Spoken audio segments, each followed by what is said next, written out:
గణపతి దీక్ష పేరు పుణ్యవ వ్రతం. ఈ వ్రతాన్ని ఎవరు ఆచరించినారు అంటే పార్వతీదేవి ఆచరించిందని మొదటి నుంచి చెప్తున్నారు. ఈ పుణ్యవ వ్రతాన్ని అమ్మవారు మాసం రోజులు ఆచరించింది. ఎవరి కోసం ఆచరించింది అంటే గణపతిని కనడం కోసం ఆచరించింది. ఒక్కొక్క కల్పంలో ఒక్కొక్క రీతిలో గణపతి ఒక్కొక్కళ్ళకు దర్శనమిచ్చినారు.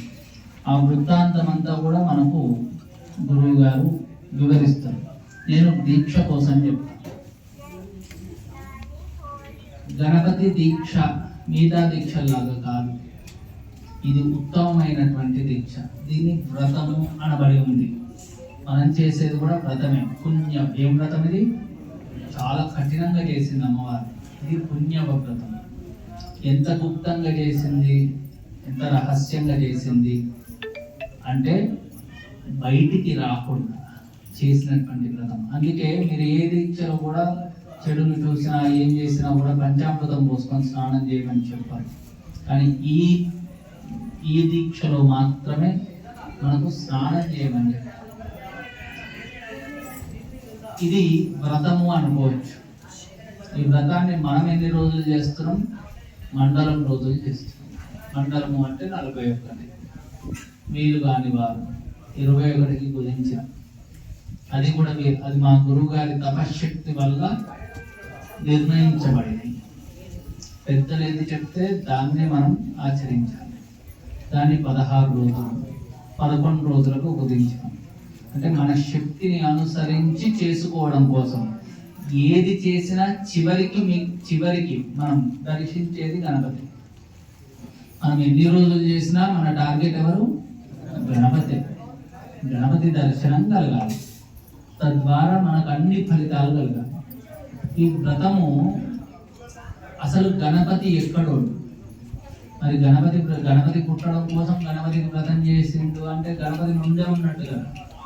గణపతి ఎక్కడి వాడు అంటే సృష్టి ఆరంభంలో సృష్టిని చెయ్యడానికి బ్రహ్మదేవునికి వివిధ విఘ్నాలు కలిగాయి. అటువంటి విఘ్నాలు కలిగినప్పుడు ఏమి చేయాలో తోచకపోతే మొట్టమొదటిసారి పరమేశ్వరుడు వక్రతుండ మంత్రాన్ని ఉపదేశించాడు. ఎవరికి? బ్రహ్మదేవుడు. వక్రతుండ మంత్రాన్ని ఉపదేశిస్తే ఆ మంత్రాన్ని జపించి, నేను మీకే మంత్రాన్ని ఉపదేశించిన దాన్ని ఏమంటారు? లెక్క పెట్టండి అక్షరాలను.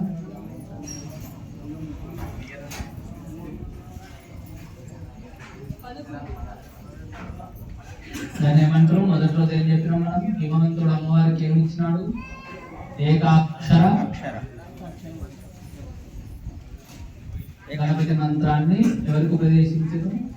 అమ్మవారికి. నేను మీకు ఇచ్చిన మంత్రం ఏంది? ఏకాదశాక్షర మంత్రం. ఏకాదశాక్షర గణపతి మూల మంత్రాన్ని మీకు ఉపదేశం. ఇట్నే శివుడు బ్రహ్మదేవుడికి ఉపదేశిస్తే ఆ బ్రహ్మదేవుడు గణపతికై తపస్సు చేసినాడు దీక్షగా. దీక్ష అంటే ఏంటిది? ఒక నియమం పెట్టుకొని ఆ నియమానికి బద్ధులమై ఆ నియమాన్ని సక్రమంగా మనము సాధించుకోవడాన్ని దీక్ష అంటారు. దీక్ష అంటే మాలలు వేసుకోవడం, బట్టలు, దాని కోసం ప్రత్యేకమైన బట్టలు ఉంటాయి, ఆ బట్టలు వేసుకోవడం దీక్షణ కాదు. మనం ఒక విషయాన్ని గెలుచుకోవడం కోసం ఒక పద్ధతిని ఏర్పాటు చేసుకొని సక్రమంగా మేము విజయాన్ని సాధిస్తాం అని చెప్పి నిరంతరము కామ క్రోధ లోభ మదమత్సర్యాలను నియంత్రించి చేసేదే దీక్ష కదా. దీని ఏం వ్రతం అంటారు? పుణ్యవ వ్రతం అంటారు. జ్ఞానం కావాలి అనుకునే వాళ్ళు వినండి. మేము జీవితాంతం ఇట్నే ఉంటాం, మాకేమొద్దు, మేము ఇట్నే ఉంటాం. మళ్ళా తెల్లారి అమ్మ నేను రేపటి నుంచి తాగను అని తెల్లారి బార్ షాప్ లో కూర్చుంటాం. అలాంటి అమ్మ నేను రేపటి నుంచి పబ్జి ఆడను వాడు అమ్మాడు పోగానే మొదలు పెడతాడు. అలాంటి వాళ్ళకి కాదు. అమ్మ నేను రేపటి నుంచి మారిపోతా, మంచిగా చదువుకుంటా అని తెల్లారి క్రికెట్ ఆడడానికి పోతాడు. వాళ్ళ గురించి కాదు. అమ్మ నేను ఈ క్షణం నుంచి నీ మీదట్టు మారిన అని అన్నిటినీ వదిలేస్తాడు తల్లి కోసం. చూడు వాని కోసం చెప్తున్నాను. నేను ఈ క్షణం నుంచి నాన్న కష్టపడుతుండు నా కోసం, తన జీవితాన్ని త్యాగం చేసిండు. నేను చిన్నప్పుడు నాన్నకు ఇష్టమై ఒక చపాతి తిందాం అనుకుంటే నేను దోశ ఆర్డర్ పెట్టుకొని నేను దోశ తింటూ సగాన్ని వదిలేస్తే నాన్న ఇష్టాన్ని కాదని వీడు పడేసే పదార్థం వ్యర్థమవుతుందని ఆయన కోరికలను నమ్ముకొని ఇష్టం లేకుండా నేను వదిలేసిన దోశను తిని బతికిండు నాన్న. ఇట్లా బతికిన వాళ్ళు ఎంతమంది నాన్నలు? అట్లా బతుకుతున్న నాన్న కోసం నేను మారతా. నేను మారేది మిమ్మల్ని పోషించడానికి కాదు. మీరు మీరు పరిపరాలు ఎప్పటికీ తప్పించేది ఎవరి కోసం? నా కోసమే. నేను భవిష్యత్తులో బాగుండడానికే మీరు తప్పిస్తున్నారు. నాకు అర్థమైంది. నాన్న కోసం నేను మారతా. అమ్మ నీ కోసం కోపాన్ని తగ్గించుకుంటా అనేటోని కోసం చెప్తున్నాయ్యా. గుర్తుపెట్టుకోండి. ఎవడో చెప్పిందని, ఎవడో ఏదో చేస్తుందని పోయి హోమం చేసినా దీక్ష తీసేసినా అంటే వ్రతానికి ఏం ఉపయోగం? నువ్వు చేసే వ్రతం అది. వ్రతము అంటే నిరంతరము ఎంతో శ్రద్ధగా చేయవలసినటువంటి ఒక ఉత్తమమైనటువంటి కార్యం. ఇంత గొప్ప వ్రతం తెలుసా? ఏ దీక్ష గురించి పురాణాలలో చెప్పబడలే. స్కాంద పురాణంలో, గణేష పురాణంలో చెప్పబడింది. ఇది నేను కాదు, షణ్ముఖ శర్మ గారి యొక్క మాటల్లో వివరించమన్నా నేను వివరిస్తాను. వారే సాక్షాత్తు చెప్పిండు. అమ్మవారు నెల రోజులు పుణ్యవ్రతాన్ని చేసి గణపతిని పొందింది, దీక్షగా దీక్ష తీసుకుంది అని చెప్పినారు. దీక్ష అంటే ఏంటో చెప్పినాం కదా. ఈ పుణ్యవ్రతాన్ని చేయడం వల్ల ఏమేమి ఎవరెవరు సాధించినారు, ఏం సాధించినారు అనేది గురువు గారు చెప్తారు. సృష్టి ఆరంభంలో బ్రహ్మదేవుడి దగ్గర నుంచి ఎవరెవరు దీన్ని ఈ యొక్క వ్రతాన్ని ఆచరించి విజయాలను సాధించినారో వారు చెప్తారు. ఈ పుణ్యవ్రతాన్ని మనం ఆచరించుకున్నప్పుడు ఉద్యాపన చేయాలి. వ్రతోద్యాపన ఎట్లా చేయాలి? దానికి ఒక పద్ధతిని మా గురువు గారు ఏర్పరిచినారు. దానికి ఒక పద్ధతిని మనకు పురాణాల్లో గణపతి వ్రతం చెప్పినారు, అంటే అమ్మవారికి చేసిందని చెప్పినారు, కానీ ఎట్లా అనేది దొరకదు. దానికి మా నాన్నగారు, మా గురువు గారు ఒక పద్ధతిని అనుసరించి అష్టద్రవ్యములతో, గణపతికి ఇష్టమైనటువంటి అష్టద్రవ్యములతో గణపతి రూపాన్ని పూజించి గణపతి యంత్రాన్ని వేసి అందులో గణపతిని ప్రతిష్ఠించుకొని దాన్ని గణేశముడిగా మార్చుకొని ఆ పదార్థాన్ని గణపతికి అర్పించడం కోసం ఏమని చెప్పింది శాస్త్రం? దేవానాం ఆద్యమాహారం. మనం ఏం చేస్తాం ఇప్పుడు? ఆ కురిడిలో నెయ్యి పోసి అభిషేకం చేస్తామా? ఆ నెయ్యినంతా తీసుకుపోయి దేవుళ్ళకి ఏంటిది ఆహారం? ఆద్యం. ఆ నెయ్యినంతా తీసుకుపోయి హవనంలో సమర్పించి, ఎవరి ద్వారా తీసుకుంటాడు భగవంతుడు భోజనము అంటే? అగ్ని ద్వారా తీసుకుంటాడు. అగ్నికి రెండు ముఖాలు, ఒకటి దేవతా ముఖము, ఒకటి అగ్నిముఖం. శ్వేతార్క గణపతి దేవాలయంలో ఏది చేసినా కూడా దానికి ఒక ప్రమాణం ఉంటుంది, దానికి ఒక పద్ధతి ఉంటుంది.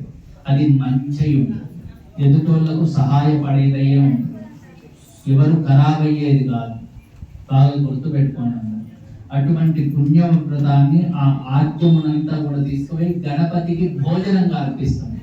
ఎట్లా? అష్టద్రవ్యాలతో. ఒక్కొక్క ద్రవ్యానికి ఒక్కొక్క శ్లోకం చెప్పుకుంటూ అర్పిస్తాం. ఉత్తగా చేసేది కాదు.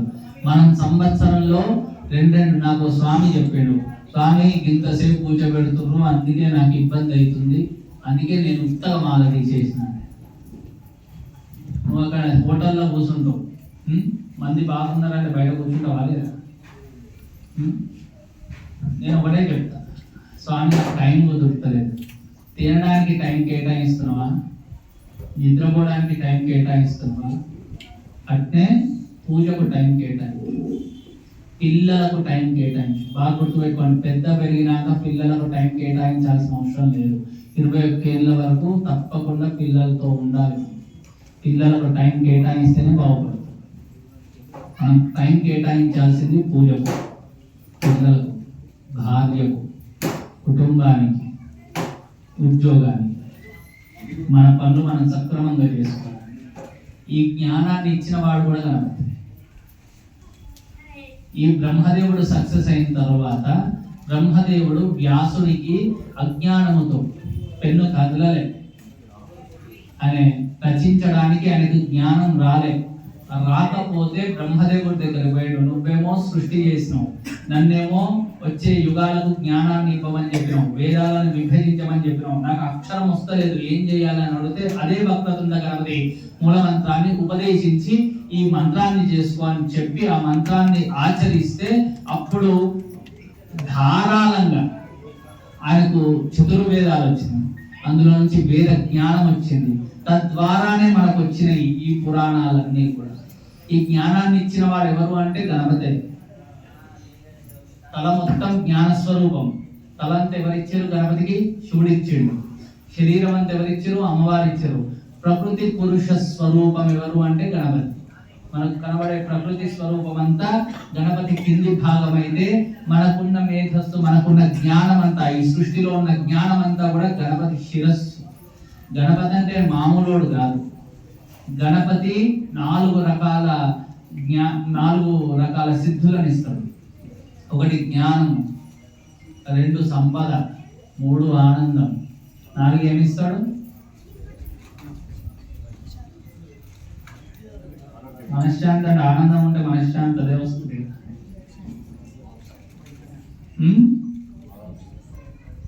ఏమిస్తాడు స్వామి? బలాన్ని ఇస్తాడు. జ్ఞానం లేకుండా బలమున్నా వ్యర్థమే, బలం ఉండి జ్ఞానం లేకపోయినా వ్యర్థమే. బలము జ్ఞానం ఉంటే సంపద వస్తుంది. సంపద నుంచి ఏమొస్తుంది? ఐశ్వర్యంతో ఏమొస్తుంది? ఆనందం వస్తుంది. ఐశ్వర్యం అంటే డబ్బులా? మనకి ఏది లేదో ఆ లోటును తీర్చేవాడు గణపతి. ఈ 4 తీర్చేవాడు గణపతి. గుర్తుపెట్టుకోండి. ఈ గణపతి వల్ల, ఈ వ్రతం చేయడం వల్ల ఎంతో మంది ఎన్నో విషయాల్లో వాళ్ళు చాలా ఉత్తమమైనటువంటి ఫలితాలు పొందారు. దీన్ని తప్పకుండా ఉద్వాసన వల్ల, గణపతి ఉద్వాసన వల్లనే ఈ యొక్క వ్రతము సంపూర్ణమవుతుంది. నేను ఎగరడానికి పోవాలి, గణపతులు పోతురు, పెద్ద బ్యాండ్ విజ్ఞ, పెద్ద డీజే విజ్ఞాని మోహంలో పోయినవా, ఏదో రోజు తొండం తీస్తాడు, అవతల పడేస్తాడు, ఖచ్చితంగా పడేస్తాడు. Not doubt. ఆ తొండంతో ఒక్కసారి ఎంత ఈజీగా మనతో ఉంటాడో నేనే ప్రత్యక్ష సాక్షి. చిన్న చిన్న తప్పులు చేసినా కూడా దెబ్బలు తాకిస్తాడు. మేము మంగళవారం పూజ చేస్తుంటే ఏదైనా ఆటంకం బయట జరిగిందంటే రూపల మంత్రం ఆగిపోతుంది. ఆ పూజ చేసేటోళ్ళకి తెలుసు, బయట వాళ్ళకి తెలుసు. ఆటంకం జరిగిందంటే మంత్రం ఆగిపోతుంది, ముందుకు పోతుంది. నన్నే తీసుకోండి, నేను పూజ చేస్తుంటే స్వామి నోరు ముయ్యను, ఏడు నుంచి వినబడుతుంది నాకు అర్థం కాదు, ఆలాపన వస్తుంది, నోరు ముయ్యి అంటాడు, సడన్గా ఆగిపోతుంది మంత్రం. నోరు ముయ్యి అంటుండేది అర్థం కాదు. మా నాన్నకు వచ్చి చెప్పిన నోరు 2-3 సార్లు వచ్చింది నాన్న నోరు. నవ్వినాక మళ్ళీ మంగళవారం ఇవన్నీ ఉత్తగానే వస్తాయి, మనం అట్లా వచ్చినట్టుంది అంటే అట్లా. మళ్ళీ మంగళవారం కూర్చుంటే మంత్రం వెళ్ళదు. వెళ్ళకపోతే ఏంది మంత్రం వెళ్తుంది ఏదని వీళ్ళని అడిగిన, మీరు చదవండి. ఎవ్వరు ముందుకు రాలేదు. ఇది మన అర్చకులను అడిగిన, రాకపోతే చెప్పిన కదా నోరు మొయ్యాలని. మా నాన్న కదా పూజ ఎత్తినట్లు కంప్లీట్ చేసినా పోయి మా నాన్న నోరు ముయ్యి అంటున్నాడు. నోరు ముయ్యి అని వస్తుంది, మంత్రం వెళ్తలేదని నోరు ముయ్యి అంటున్నాడు. నోరు మూసిన. ఆ రోజు నుంచి వాటి దాకా మంగళవారం నోరు మూసుకొనే ఉన్నా. మౌనవ్రతం ప్రారంభం. ఆయన చెప్తున్నాడు, మనం ఎంత మౌనంగా ఉంటే అంత శక్తిని ఇస్తుంది. నేను ఉత్తగా ముచ్చట పెట్టమంటే ఆగమాగం ముచ్చట పెడతాను. మీరు చూడండి, ఉత్తగా వాళ్ళని వీళ్ళని అసలు ఈ ఆగం ఉంటుంది నా ముచ్చట. కానీ ఓ చోట కూర్చొని ఏదైనా చెప్పమంటే మాత్రం నీట్గా పోతా ఉంటుంది. ఆయనే చెప్పి ఆ జ్ఞానాన్ని ఇస్తాడు, అందరికి ఇస్తాడు. కనుక గణపతి వ్రతం సక్రమంగా చేస్తే ఫలితం. ఒక్కరోజు టైం కేటాయించాలి. సంవత్సరానికి 2 రోజులు, మధ్యలో మీరు పూజ ఎట్లా చేస్తారో దేవుని. అందుకే మేము ఏం చెప్తాం, జపం చేసుకోండి అండి. పూజ చేస్తారో చేయరో తెలియదు. 2 రోజులు మీరు కేటాయించారు. ఒకటి మొదటి రోజు వ్రతం ప్రారంభమైనప్పుడు, ఒకటి వ్రతం అయిపోయేటప్పుడు, ఈ 2 రోజులు మాత్రమే. ఇట్లా పార్వతీదేవి చేస్తే ఆమె శరీరం నుంచి వచ్చినటువంటి ఆ యొక్క ఏదైతే గంధము అంటారు, దాన్ని గంధం అంటే మట్టిలో ఉంటుంది, నిన్న చెప్పుకున్నాం. ఆ గంధము ద్వారా వచ్చినటువంటి వాడే గణపతి. అర్థమవుతుందా? కోరు కొడుతుందా? ఇటువంటి గణపతి కల్పాలలో ఒక్కొక్క గణపతి ఒక్కొక్కలాగా ఆవిర్భవించి, మనకు తెలిసిన గణపతి శివుడు త్రిశూలం వేస్తే శిరస్సు ఖండించిండు అని తెలుసు కదా. ఒక కల్పంలో గణపతిని ఎట్లా కన్నది అమ్మవారు అంటే గర్భము దాల్చి కన్నదట. తల్లి బాగా ఏడ్చిందట, నాకు గర్భం అందరికీ. ఆమెకు శాపం ఉంది. ఎవరి శాపము అంటే రతీదేవి శాపం ఉంది. రతీదేవి మన్మధుడు ఉన్నారు కదా, శివపార్వతులను కలపడానికి మన్మధుడు మన్మథ బాణం వేస్తే మన్మధుడు శివుడు 3వ కన్ను తెరిస్తే మన్మధుడు భస్వం అయిపోతాడు. భస్వం అయితే లోక కళ్యాణార్థమే కదా నా భర్తను ముందుకు పంపారు, దేవతలందరూ కలిసి కుట్ర చేసి పంపారు, నాకు నా భర్త లేకుండా చేసారు అని చెప్పి రతీదేవి వచ్చి, నీ వల్ల నిన్ను శివుడితో కలపడానికి నా భర్తను నేను కోల్పోయినా కాబట్టి నువ్వు ఎప్పటికీ గర్భం దాల్చవు అని శాపం పెట్టింది. శాపం పెడితే ఆమె గర్భం ఉండదు, అందుకే ముద్ద చేసి గణపతిని తయారు చేసి. ఇట్లా బాధపడుతున్న సమయంలో ఒకసారి మళ్ళీ గణపతి గురించి ఇట్నే తపస్సు చేస్తే గణపతి గర్భం దాల్చింది. గర్భం దాల్చి గర్భము ద్వారా పిల్లల్ని సంపూర్ణంగా కనవు అని ఆమె శాపం పెట్టింది. ఏమని చెప్పింది? గర్భము ద్వారా నువ్వు సంపూర్ణమైనటువంటి పిల్లల్ని కనవు అని శాపం పెట్టింది. గర్భం దాల్చింది. సింధూరాసురుడు అనే రాక్షసుని సంహరించడానికి నేను నీ కడుపులో కొడతా అని చెప్పి ఆశీర్వదించినాక 9 మాసాలు మోసినాక సింధూరాసురుడు అనే రాక్షసుడు, వాడు మహామాయావి, వాడు ఉచ్ఛ్వాస నిశ్వాసంలాగా మారి అమ్మవారి ఉచ్ఛ్వాస నిశ్వాసంలాగా లోపలికి పోయి గర్భంలో ఉండే గణపతి తలను నరికేసిండు. వాడు తలను నరికేస్తే తల పోయింది. తల పోతే చనిపోతాడు అనుకున్నాడు. ఈయనే సాక్షాత్తు పరమాత్మ స్వరూపం అని తెలియదు. ఆమె తల లేకుండానే కన్నది. బయటకు వచ్చినాక అయ్యో తల లేకుండా వచ్చిండు అంటే అప్పుడు శివుడు, అప్పుడు ఆయన ఎవరైతే గజాసురుడు అనే రాక్షసుడు కోరిన కోరిక ఉంది, వాడి ఆత్మనైతే నేను తీసుకున్నా కానీ వాని శరీరం నేను ధరించాలి, వాని ముఖాన్ని లోకము పూజించాలి అనేది గుర్తుకొచ్చి వాని యొక్క తల తీసుకొచ్చి గణపతికి పెట్టాడు. అట్లా పుట్టినవాడు కూడా గణపతి. అంటే ఒక్కొక్క కల్పంలో ఒక్కొక్కలాగా జన్మించిండు గణపతి. ఇట్లా చెప్పుకుంటూ పోతే చాలా ఉన్నాయి. ఇప్పుడు ఆ యొక్క గణపతికి ఆమె అప్పుడు చేసినటువంటి వ్రతాన్ని మనం ఇప్పుడు ఆచరించాం. అర్థమైందా? కూర్చోవడంలో తప్పులేదు, శక్తిని చేకూర్చుకోవడంలో తప్పులేదు. ఎంతసేపు అయినా కూర్చోవచ్చు. సంవత్సరానికి కూర్చునేది 2 సార్లు మాత్రమే. గణపతి గురించి గుర్తుపెట్టుకోండి, 2 సార్లు. ఒకటి జ్ఞానము, ఒకటి అజ్ఞానం. ఒకటి జ్ఞానాన్ని పొందడానికి, ఇంకోటి అజ్ఞానాన్ని పొందడానికి. అజ్ఞానం లేకపోతే జ్ఞానంకు విలువ ఉండదు. అర్థమవుతుందా? కనుక అజ్ఞానము అంటే అయ్యా నేను మిమ్మల్ని నిమజ్జనం చేస్తున్నాం అనుకుంటాం. మనం అయిపోయింది, గణపతి దీక్ష అయిపోయింది, గత మనం ఏదంటే చేయొచ్చు, మంచిగా హోటల్ ఏది నచ్చు అనుకుంటాం. అది అజ్ఞానం. దాన్ని పొందినమా మాల దిగడం వల్ల? అసలు జ్ఞానం ఏంటంటే గణపతి శరీరం నుంచి వెళ్ళినాడు కానీ మనస్సులోకి వచ్చి కూర్చున్నాడు అని ఎవరైతే అనుకుంటారో వాడు సంపూర్ణ జ్ఞాని అయినట్టు.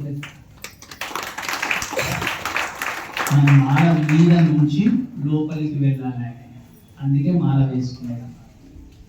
కనుక దీక్ష ఎంత అద్భుతంగా చేస్తే అంత మంచి ఫలితాలు ఉంటాయి. వృద్ధి చెందుతుంది, వంశం పెరుక్కుంటూ పోతూనే ఉంటుంది. ఎక్కడ మంచి సంతానం. ఇప్పుడు గణపతి దీక్ష ఎందుకు తీసుకోవాలనో, ఎవరు తీసుకోవో మీకు అవగతమైంది కదా సంపూర్ణంగా. ఈ గణపతి పురాణంలో నుంచి వచ్చినటువంటి దీక్ష అనే విషయం తెలిసింది కదా. ఇప్పుడు ఎవరెవరు విజయాలను సాధించినారో గురువు గారు వివరిస్తారు. ఒక్క 10 నిమిషాలు. ఎందుకు ఈ కథ చెప్తున్నామంటే ఇంకెవరైనా వచ్చే వాళ్ళు ఉంటే రెడీ అవుతారు, మనం ప్రారంభించుకోవచ్చు. ఒక 1 గంట సేపు మంచిగా పూజ చేసుకుంటే ఈ యొక్క పూజా ప్రక్రియ సంపూర్ణమైతుంది. నగర సంకీర్తన చేసి మనము నారికేల బంధి చేసుకోవచ్చు. జై గణేశ.